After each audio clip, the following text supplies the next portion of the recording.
Rise, man. The Force will be with you. Always.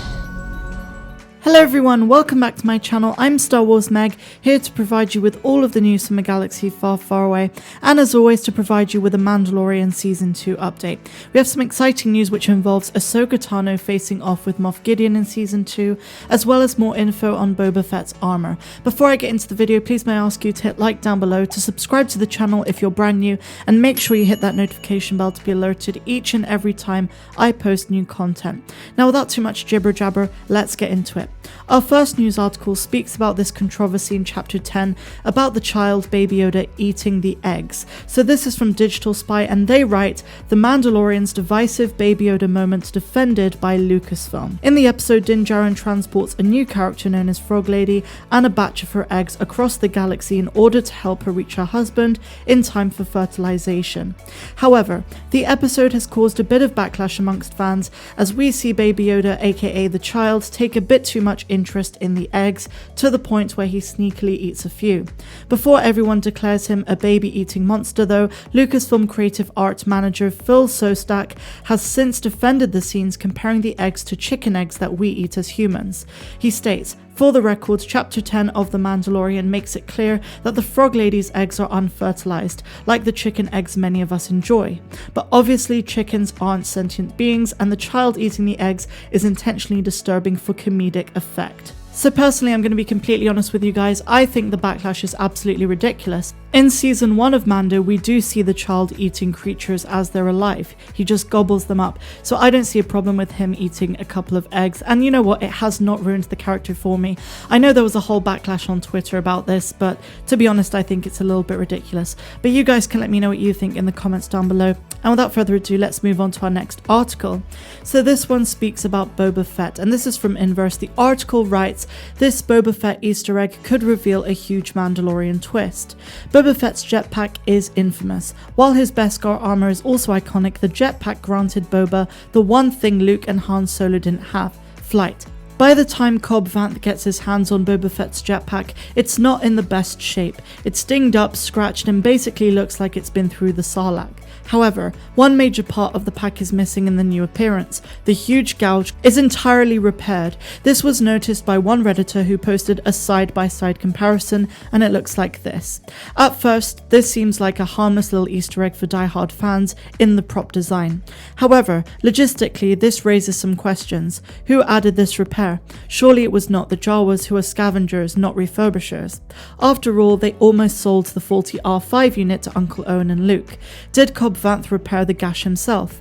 At the end of the episode, Cobb Vanth returns the armor to Mando. He makes a point to say, "That was broken when I got it." It's not clear to which item he's referring, but it surely is not the jetpack. If other parts of the armor were broken, why didn't he just repair them the way he repaired the jetpack? Maybe this backstory isn't as truthful as first thought. Perhaps the jetpack didn't go from the Sarlacc to the Jawas to Cobb Vanth. If Cobb is an unreliable narrator, he may have taken the armor directly off of Boba himself. Boba, after escaping the Sarlacc, would have repaired his own jetpack, only for Cobb Vanth to take it before he got the chance to repair the rest, prompting Cobb to tell Mando he was not responsible for other damage. If Cobb Vanth is more sinister than first thought, he may return later in the series, possibly at the aid of Moff Gideon. I was also quite skeptical of Cobb Vanth's character when I first saw him.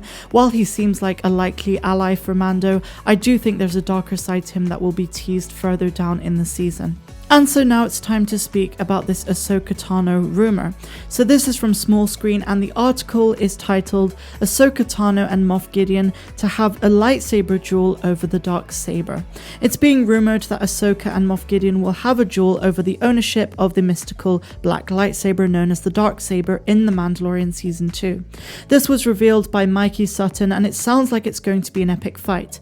According to Sutton, this is how Ahsoka Tano will play into Season 2. It's been rumoured that The Mandalorian Season 2 will also feature Bo-Katan, who was the last person to be seen with the Darksaber in Rebels. Perhaps she'll reveal what happened in order for the Mandalorian weapon to end up in Moff Gideon's hands. So now I'm going to read to you a quote from Mike Sutton himself, and this is what he states. According to my inside sources, Lucasfilm is planning a fiery showdown between Tano and Moff Gideon over the ownership of the Darksaber.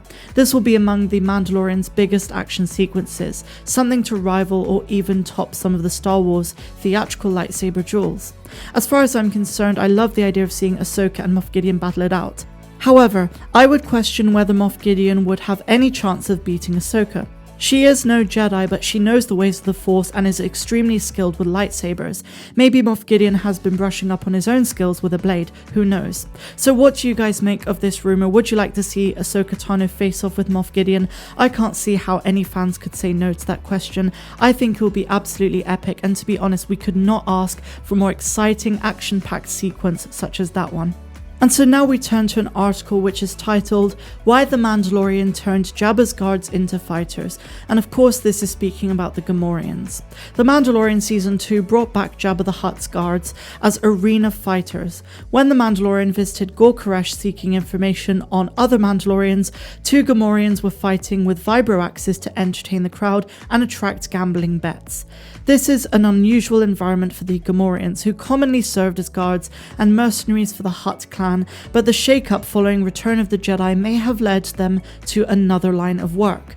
The power structure of the galaxy has changed since the original trilogy, and the Gamorreans in The Mandalorian are another sign of the disarray in the era following the collapse of the Empire in Episode 6. While Gamorreans often worked for the Hutt clan on Tatooine, they are originally from the planet Gamor, an outer rim planet near Hutt space. Their proximity to Hutt territory would have made employment with the clan an obvious choice for a warrior culture with little technological advancement or space travel. Almost all of their appearances in Star Wars canon have involved their warriors working for the Hutts, but after the events of Return of the Jedi, that was no longer an option. Leia Organa put an end to Jabba the Hutt's reign as a crime lord, and any business the clan did with the Empire would have fallen through not long after. The Empire has not fully reasserted its presence yet in the First Order, so the Hutts are left to pick up the pieces on their own, and they wouldn't be in a position to employ many Gamorreans at this point. Opportunities would be limited for the former henchmen of the vicious Hutts, leading them to seek out disreputable employers like Gor Koresh. Gor Koresh shot one of the fighters just to make a point, and the surviving fighter still willingly jumped into the fray with the Mandalorian to protect his paycheck, so it seems that they're still the expendable henchmen of the galaxy under new management. However, the Gamorreans may have also been unfairly stereotyped into henchmen and the mercenary roles in canon. So personally, I was really happy to see a lot of fan service in the opening 2 chapters of The Mandalorian Season 2, and the way they've reinvented some of the species from the original trilogy, talking about Tusken Raiders and of course the Gamorreans. So that is all of the news I have for you guys today. I really hope you enjoyed the video, and if you did, please give me a big fat thumbs up, subscribe if you're new, and also consider becoming a patron of mine on Patreon. For just $2 or $10 a month, you can get exclusive access to content that's not found here on YouTube. I'm Star Wars Meg, wishing you a phenomenal rest of the day, no matter where you dwell in the galaxy. Have a good one.